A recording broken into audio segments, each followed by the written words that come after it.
بسم اللہ الرحمن الرحیم اتجوزون وجود نبی بعد النبی علیہ الصلاۃ والسلام، کیا حضور علیہ الصلاۃ والسلام کے بعد کسی نبی کے وجود کے جواز کے تم قائل ہو؟ وہو خاتم النبیین، حالانکہ حضور علیہ الصلاۃ والسلام تو خاتم النبیین ہیں۔ وقد تواتر معنی قولہ علیہ السلام، اور نبی اکرم صلی اللہ علیہ وسلم کا جو قول تواتر کے ذریعے سے پہنچا ہے، لا نبی بعدی، میرے بعد کسی نبی نے نہیں ہونا۔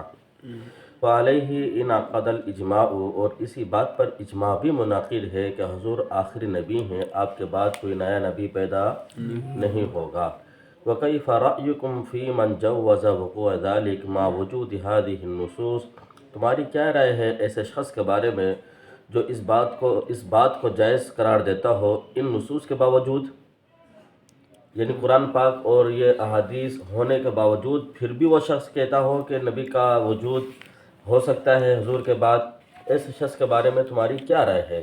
وَهَلْ قَالَ أَحَدٌ مِّنْكُمْ، کیا تم میں سے کسی نے یا تمہارے اکابرین میں سے کسی نے یہ بات کہی ہے؟ ٹھیک ہے، یہ ہے سوال۔ اب یہ اصل جو حسام الحرمین ہے، میں نے آپ کو بتایا تھا مولوی احمد رضا خان، یہ 1323 کے اندر حقیقت میں مسلمانوں کے دو جماعتوں میں تقسیم کرنے کے لیے، مسلمانوں کو دو دھڑوں میں تقسیم کرنے کے لیے اس نے یہ محنت کی، ورنہ تو اس کے اوپر کوئی حج فرض نہیں تھا۔ لوگ جاتے ہیں ایک دفعہ حج کر آ جاتے ہیں۔ یہ بھی کیا تھا 1293 کے اندر اپنے والد کے ساتھ، مولوی نقی علی خان کے ساتھ، اور حج کر آ گیا تھا۔ والدہ نے اس کو کہا کہ بیٹا اب جو تیروں پر جو حج فرض تھا وہ تیرے سے ساقط ہو چکا ہے، اب جب تک میں زندہ ہوں میری زندگی میں تجھے حج پہ جانا نہیں ہے۔ تو والدہ کا صریح حکم موجود ہے، ایک چیز فرض بھی نہیں ہے، پھر وہ کون سی ایسی مجبوریاں تھیں جو احمد رضا خان کو ہندوستان سے سعودی عرب لے جانے پر مجبور کر رہی تھیں؟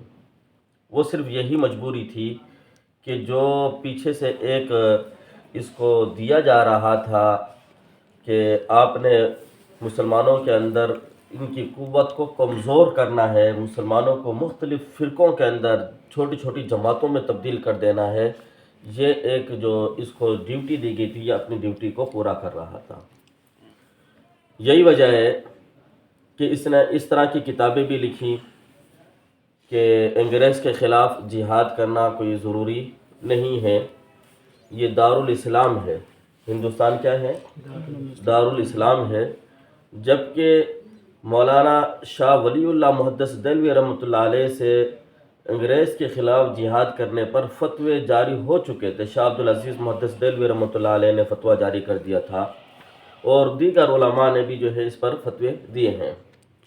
اور پھر 1857 کی جنگ کے اندر بنفس نفیس مولانا قاسم نانوتوی رحمۃ اللہ علیہ خود شریک ہیں، مولانا رشید احمد گنگوہی رحمۃ اللہ علیہ شریک ہیں، حاجی امداد اللہ مہاجر مکی رحمۃ اللہ علیہ جو چیف اینڈ کمانڈر کا رول ادا کر رہے تھے وہ موجود ہیں، حافظ ضامن شہید رحمۃ اللہ علیہ وہ موجود ہیں۔ تو انہوں نے خود باقاعدہ اس جہاد کے اندر حصہ لیا، اور جس کی وجہ سے یہ جو تحریک شروع ہوئی تھی انگریز کے خلاف وہ کامیاب بدقسمتی سے نہیں ہو سکی، کچھ اندر کے لوگوں نے بغاوت کر دی، جس کی وجہ سے پھر یہ تحریک کمزور ہو گئی، جس کی وجہ سے علماء کرام کو پھر ادھر ادھر ہونا پڑا اپنی جان بچانے کے لیے۔ یہ بھی طریقہ ہوتا ہے کہ اپنی جان کو آپ ہتھیلی میں رکھ کر یا پلیٹ میں رکھ کر کسی کے سامنے نہیں رکھ سکتے، یہ نبی پاک صلی اللہ علیہ وسلم کی سنت ہے۔ جب مشرکین مکہ نے، کفار نے نبی پاک صلی اللہ علیہ وسلم کو شہید کرنے کا ارادہ کر لیا تو پھر اللہ تعالیٰ نے حکم دے دیا کہ اب یہاں سے ہجرت کر لیں، یہاں سے کیا کر لیں بھائی؟ ہجرت کر لیں۔ حضور علیہ الصلاۃ والسلام وہاں سے ہجرت کے لیے تشریف لے گئے ہیں، غار ثور کے اندر 3 دن رہے۔ یہ ایک طریقہ ہوتا ہے، دشمن سے بچنا بھی ضروری ہوتا ہے، یہ نہیں ہوتا کہ بس دشمن کے سامنے کھڑے ہو جائے میں جان بھی وہ کر دوں گا، نہیں، آپ کی جان اتنی سستی نہیں ہے گی، آپ اپنی اس جان کو بچاتے ہوئے ہزاروں لوگوں کو ان کی اصلاح بھی کر سکتے ہو، ان کی ذہن سازی کر سکتے ہو، اور کفر کا جو مقابلہ ہے جس دوسری طریقے سے وہ بھی آپ کر سکتے ہو۔ تو حاجی امداد اللہ مہاجر مکی رحمۃ اللہ علیہ انہوں نے ہجرت کر لی مکہ کی طرف، اس وجہ سے ان کو مہاجر مکی کہتے ہیں۔ پھر اس کے بعد انہوں نے قیام وہیں پر کر لیا۔ مولانا قاسم نانوتوی رحمۃ اللہ علیہ نے دیکھا کہ ہندوستان کے اندر عیسائیت اپنی پنجے گاڑ رہی ہے، انگریز نے آ کر یہاں پر مختلف مراکز کو قائم کر لیا ہے۔ یہ کتاب ہے میرے پاس، اس کتاب کا نام ہے مولانا نقی علی خان۔ اس کے اندر بھی یہی باتیں انہوں نے جگہ جگہ لکھی ہیں کہ کس طریقے سے انگریز نے یہاں پر آ کر وہ کی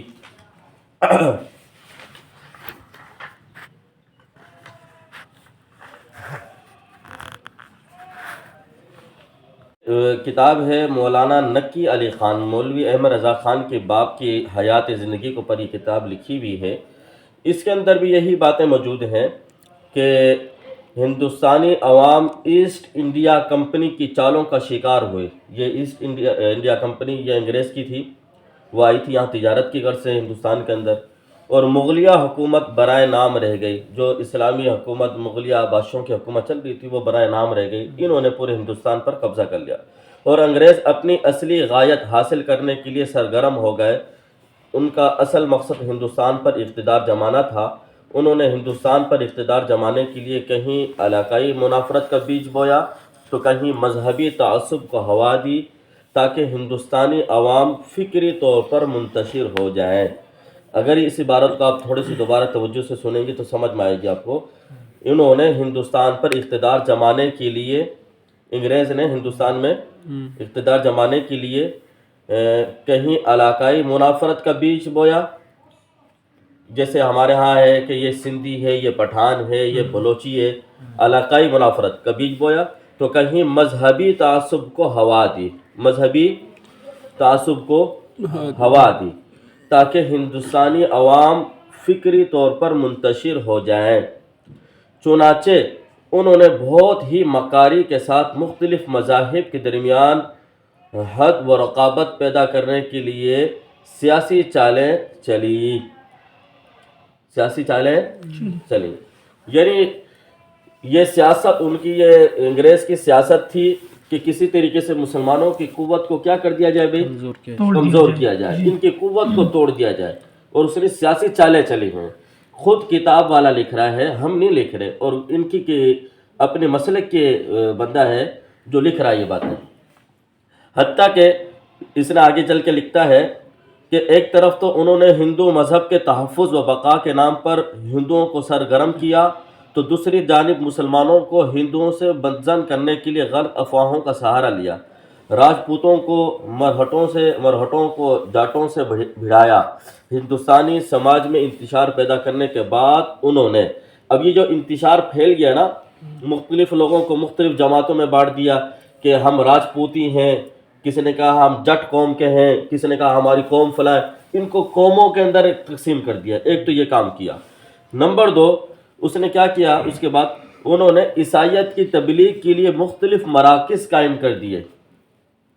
انگریز نے یہاں پر کس چیز کے لیے بھی، عیسائیت کی تبلیغ کے لیے مختلف قسم کے مراکز قائم کر دیے۔ اس کے بعد صفحہ نمبر 33 کو پر یہ آگے پھر لکھتے ہیں، میں بیچ میں سے کچھ چھوڑ رہا ہوں۔ ذہنی اعتبار سے ہندوستانی عوام انگریزوں سے مغلوب اور فکری اعتبار سے انگریزوں کے مقابلے میں احساس کمتری کے شکار ہو چکے تھے۔ آگے چند سطروں کے بعد یہ آگے لکھتا ہے، یہاں کے عوام کو عیسائی بنانا ہے۔ ان کا مشن یہ تھا انگریز کا کہ یہاں کے عوام کو کیا کرنا ہے، عیسائی بنانا ہے۔ اور ایک طرف کچھ بیدار مغز لوگ مضطرب تھے، وہ کوشش میں تھے کہ ان کی جو تبلیغ ہے، اس تبلیغ کو کیا کیا جائے، اس کا مقابلہ کیا جائے۔ لوگوں کو، مسلمانوں کو جو عیسائیت کی تبلیغ کی جا رہی ہے، جو شکوک اور شبہات اسلام کے خلاف پیش کیے جا رہے ہیں، اس کا جواب دیا جائے، اس کو رد کیا جائے۔ تو اب بیدار مغز لوگوں کا انہوں نے کیا کیا، تو وہ مضطرب تھے، پریشان تھے، کیا کیا جائے۔ دوسری طرف، دوسری جانب ہندوستانی عوام انگریزوں کی سازشوں سے بے پرواہ ہو کر کن کاموں میں مشغول تھی؟ نمبر 1 بٹیر بازی میں، نمبر 2 کبوتر بازی میں، نمبر 3 مرغ بازی کے اندر، چوسر، تاش، پتہ، سوانگ، ناچ، رنگ وغیرہ تباہ کن عیوب میں گرفتار تھے۔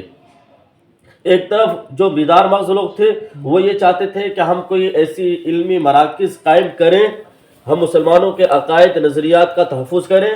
دوسری طرف کیا ہو رہا تھا؟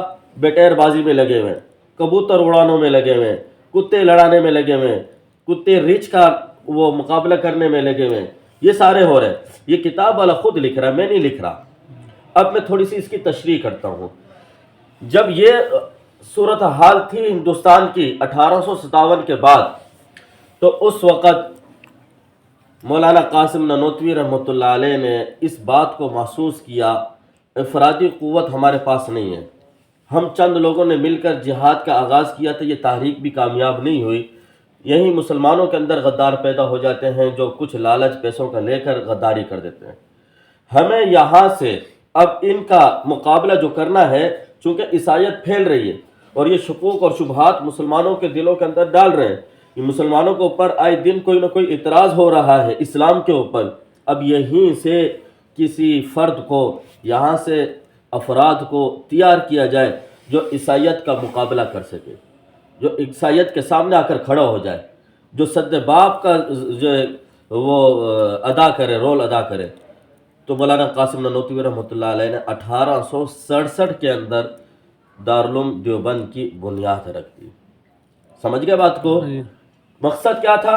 یہ عیسائیت کا مقابلہ کرنا ہے، اسلام کے خلاف جو اعتراضات ہوتے ہیں ایسے افراد تیار کرنے ہیں جو ان کا مقابلہ کریں گے، ان کے ساتھ مناظرے کریں گے، ان کے ساتھ بحث مباحثہ ہوگا۔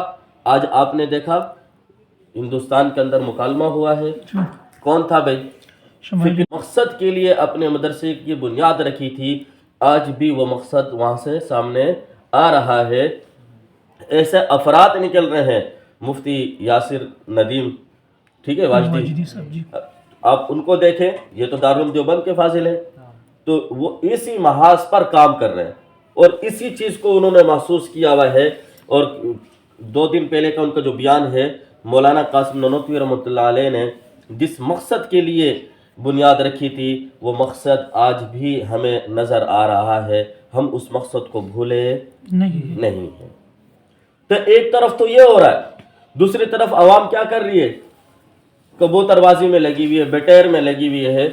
ایک کتاب ہے میرے ذہن سے یہاں سے نکل رہی ہے، آپ کو حوالہ دوں گا، مولوی نقی علی خان صاحب، یہ بھی بٹیر بازی کے اندر مشغول تھے حضرت صاحب۔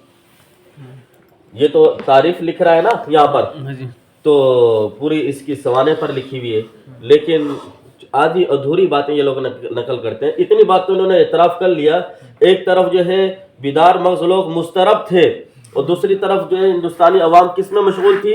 بٹیر بازی کے اندر، کبوتر بازی کے اندر، اس میں مشغول تھی۔ ایک طرف علمی مراکز قائم کیے جا رہے تھے، دوسری طرف یہ جوا کھیلنا، دوسرے کاموں میں مشغول، سمجھ رہے ہو؟ تو اب وہ دوسری طرف کون تھے؟ نام نہیں لیا، میں نے آپ کو بتا دیا، مولانا نقی علی خان صاحب وہ دوسری طرف بٹیر بازی میں مشغول تھے۔ کتاب ہے وہ، آپ کو میں حوالہ دکھاؤں گا کسی کا، ٹھیک ہے بھائی؟ آپ نے دیکھا آگے چل کے کہتا ہے صفحہ نمبر 34 کو، پر میں مختصر سے آگے پڑھتا ہوا چلے جا رہا ہوں، باقی آپ نے خود ہی دیکھ لینا ہے۔ اچھا، آگے کہتا ہے عیسائیت کے خلاف علماء صف آرا ہوئے۔ عیسائیت کے خلاف علماء کون ہوئے؟ علماء ہوئے، ٹھیک ہے بھائی؟ اچھا، جگہ جگہ مسلم علماء اور پادریوں کے درمیان مناظرے ہوئے۔ جگہ جگہ کس کے درمیان بھائی؟ مسلم علماء اور پادریوں کے درمیان مناظرے ہوئے، جس میں عیسائیوں کو شکست فاش ہوئی اور عیسائیت کی ہوا اکھڑنے لگی۔ دیکھو، حق وہی ہے، سچ وہی ہے، جو باطل جو ہے کبھی کبھی اللہ تعالیٰ باطل کے زبان سے بھی نکال دیتا ہے۔ اتنی باتیں تو اس نے لکھ دی، لیکن افسوس کہ یہ نام بھی لکھ دیتا، وہ کون سے علماء تھے جو انگریز کے خلاف کام کر رہے تھے، جو عیسائیت کے خلاف مناظرے کر رہے تھے۔ بڑی افسوس کے ساتھ اس نے ان کا نام نہیں لکھا یہاں پر۔ اب اگر تاریخ کو آپ پڑھیں گے تو آپ کے سامنے بات واضح ہو جائے گی۔ مولانا قاسم نانوتوی رحمۃ اللہ علیہ کی زندگی اگر آپ پڑھیں گے، نوجوان آدمی ہے، 48 سال کی عمر کے اندر دنیا سے چلا گیا ہے، اپنی نوجوانی کے اندر اس نے کیا کیا کام کیے، یہاں رسائل ان کے پڑھے ہوئے ہیں، اس کے اندر مختلف مناظرے ہیں مولانا قاسم نانوتوی رحمۃ اللہ علیہ کے، مختلف جگہوں پر جا کر انہوں نے مناظرے کیے ہیں۔ عیسائیوں کے خلاف انہوں نے جو مناظرے کیے ہیں، پادریوں کے خلاف، عیسائیت کو بھگایا ہے، پادریوں کے خلاف انہوں نے مناظرے کیے ہیں مولانا قاسم نانوتوی رحمۃ اللہ علیہ۔ نام اس نے نہیں لیا، بتا رہا ہوں مولانا قاسم نانوتوی رحمۃ اللہ علیہ کے یہ کام ہوتا تھا، حضرت یہ کام کرتے تھے۔ آگے چل کے کہتا ہے کہ یہ تو اپنی بات نہیں تھی، یہ چونکہ ظاہر سی بات ہے مکتبہ فکر بریلوی ہے تو اس نے کوشش یہ کرنی ہے کہ امت تقسیم کہاں سے ہوئی ہے۔ اصل میں یہ بتانا چاہ رہا ہے کہ امت تقسیم کہاں سے ہوئی ہے۔ تو امت تقسیم ہوئی ہے بھائی حسام الحرمین سے۔ حسام الحرمین سے پہلے مسلمان ایک ہی ساتھ تھے، کوئی کسی کو کافر نہیں کہتا تھا، مسلمانوں کی ایک طاقت تھی، لیکن جیسے حسام الحرمین سامنے آتی ہے تو کیا ہو جاتا ہے، مسلمانوں کی دو جماعتیں ہو جاتی ہیں، دو حصوں میں یہ تقسیم ہو جاتے ہیں۔ تو یہ بہرحال ایک طرف ہندوستان کی حالت ایسی تھی کہ انگریز آ چکا ہے، شاہ ولی اللہ محدث دہلوی رحمۃ اللہ علیہ نے انگریز کے خلاف جد و جہد شروع کی۔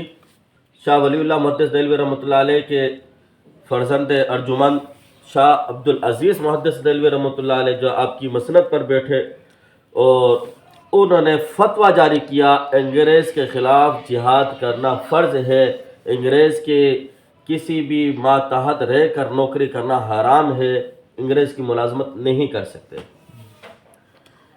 اسی بات کو عملی جامہ پلانے کے لیے مولانا شاہ اسماعیل شہید رحمۃ اللہ علیہ اور سید احمد بریلی شہید رحمۃ اللہ علیہ، جو کہ مولانا شاہ عبدالعزیز محدث دہلوی کے شاگرد تھے خاص، انہوں نے اس فتوے پر عملی طور پر عمل کیا ہے، ٹھیک ہے۔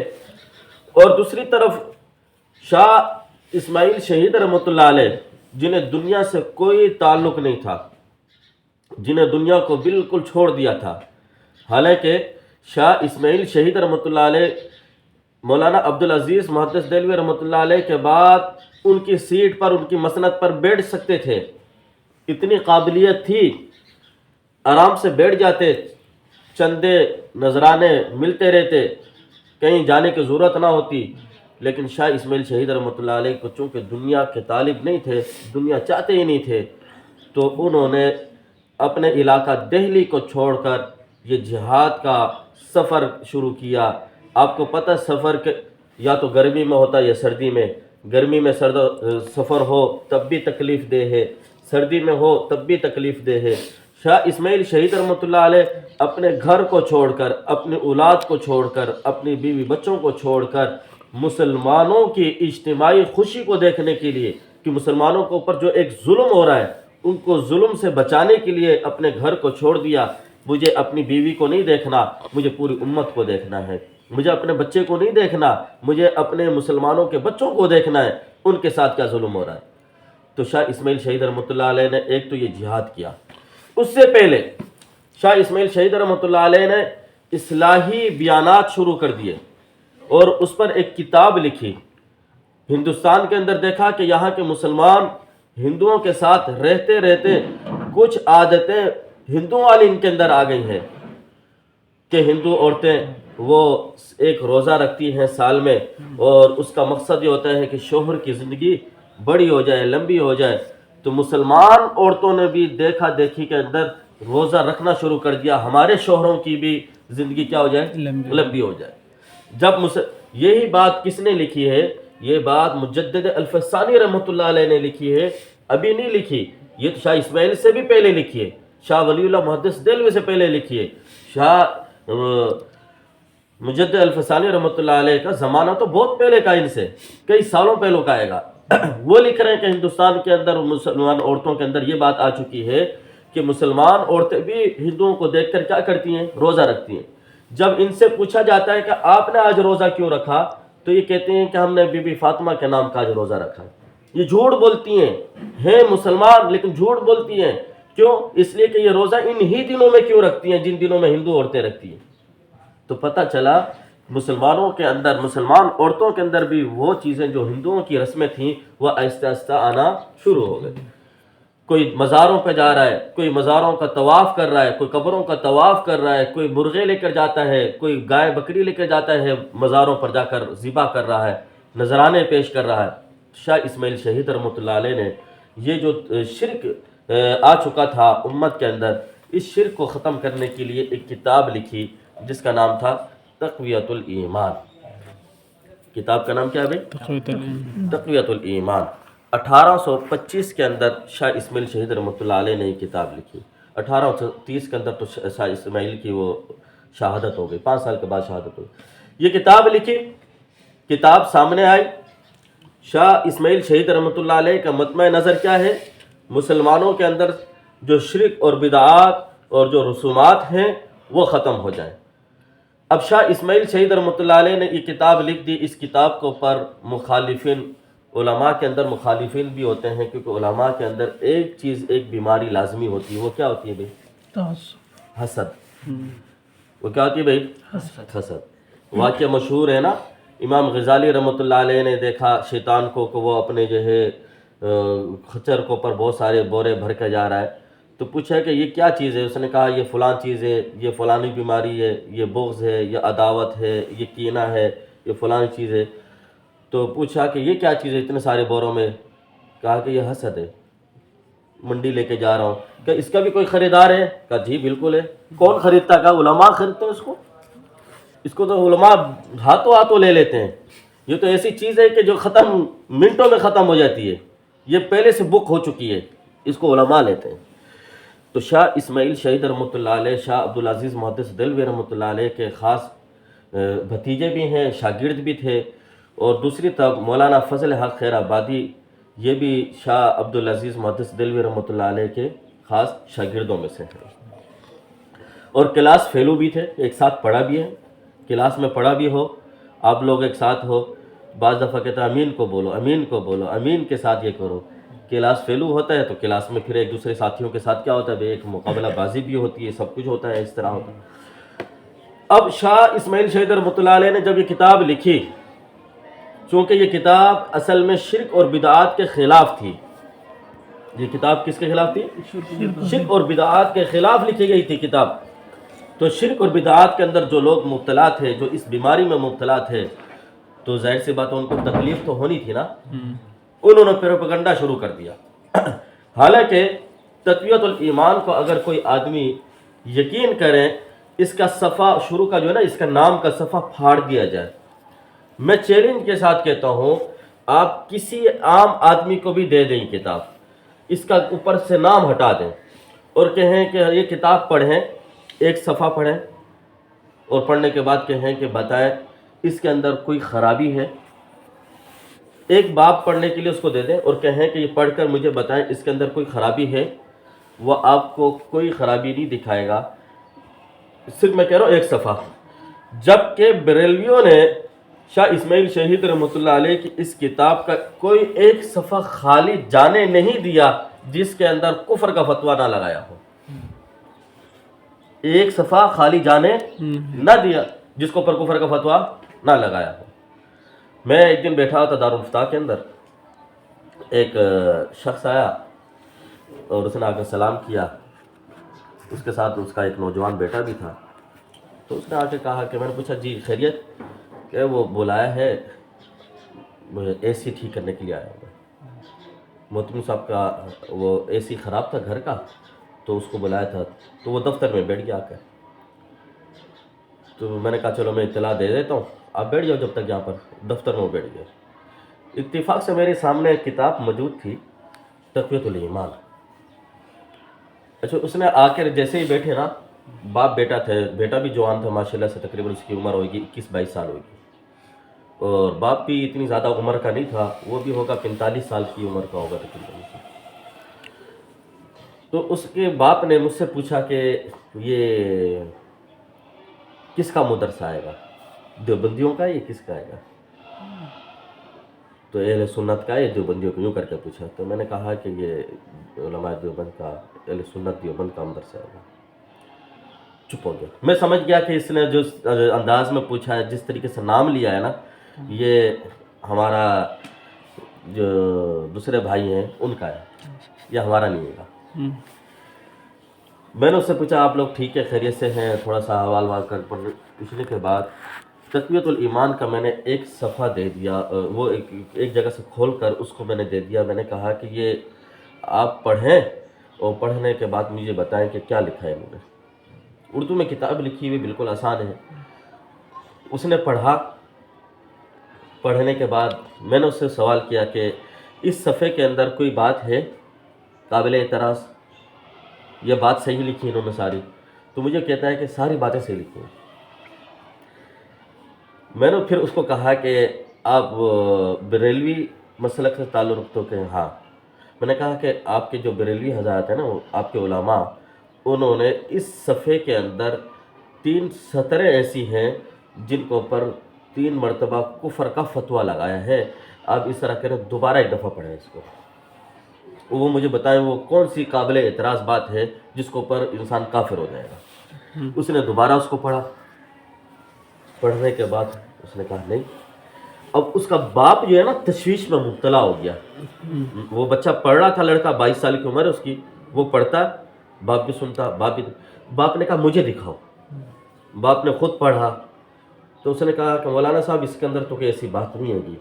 میں نے کہا آپ کے مولانا صاحب نے، آپ جس مسلک سے ہیں آپ کا تعلق، آپ کے مولانا صاحب نے اسی صفحے کے اندر 3 مرتبہ 3 باتوں کے اوپر کفر کا فتویٰ لگایا ہے.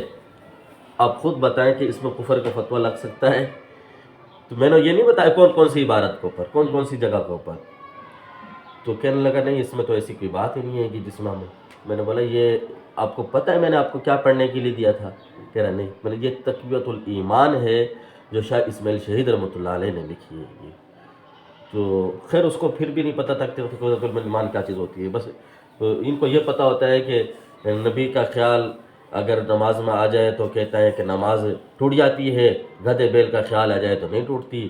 تو بھئی یہ اس طرح کی باتیں انہوں نے کچھ یاد کی ہوتی ہے، اپنے عوام کو سمجھایا ہوا ہوتا ہے. باقی ان کو بھی اتنی زیادہ علمی گہرائی کا پتہ نہیں ہے. تو میں یہ بتانا چاہ رہا ہوں کہ اگر آج بھی کوئی آدمی انصاف کی نظر سے اس کتاب کو پڑھے تو وہ اس نتیجے پر پہنچے گا شاہ اسماعیل شہید رحمۃ اللہ علیہ کا مقصد ہرگز بھی اس طرح کی نہیں تھا. اور دوسری بات یہ بھی ہے، شاہ اسماعیل نے جس وقت یہ کتاب لکھی تھی اس وقت سامنے کے حالات کو رکھ کر یہ کتاب لکھی تھی کہ اس وقت حالات کس طرح کے تھے. دیکھیں سیاق اور سباق جب تک نہیں دیکھا جائے گا نا، بات سمجھ میں نہیں آتی. آپ حالات دیکھیں. مفتی کے سامنے جب فتویٰ آتا ہے، طلاق کا مسئلہ آئے گا اور اس نے صریح الفاظ نہیں کنایہ الفاظ استعمال کیے ہیں، مفتی اس سے ضرور پوچھتا ہے کہ یہ بتاؤ بے آپ کی نیت تھی نہیں تھی. اچھا سیاق سباق کو دیکھتا ہے کہ اس وقت حالات کیسے تھے، ماحول کیسا تھا، کیا طلاق والا ماحول بن چکا تھا یا عورت کی طرف سے طلاق کا مطالبہ کیا جا رہا تھا. اگر وہ ماحول پورا اس بات پر دلالت کر رہا ہے کہ اس وقت طلاق کا مطالبہ تھا، شوہر کی بھی وہ چاہ رہا تھا اور اس نے پھر اس وقت وہ الفاظ ادا کیے ہیں، تو اب وہ ماحول اس کی نیت کے قائم مقام سمجھا جاتا ہے. بعد میں اگرچہ شوہر 100 مرتبہ چیخ چیخ کر کے ہے میرا مطلب یہ نہیں تھا، میں طلاق نہیں دینا چاہ رہا تھا، نہیں، تیرے سیاق سباق نے اس بات کو، اس معنی کو متعین کر دیا ہے. تو بہت ساری چیزیں دیکھی جاتی ہیں، سیاق سباق دیکھا جاتا ہے، ماحول دیکھا جاتا ہے، کس ماحول میں یہ بات کی جا رہی ہے. تو شاہ اسماعیل شہید رحمۃ اللہ علیہ نے اپنی اس کتاب کے اندر جہاں ہم یہ بات شروع کی ہم نے کہ یہ 16واں سوال کا تعلق کس چیز کے ساتھ ہے، پہلے ہم اس باب کو پڑھ لیتے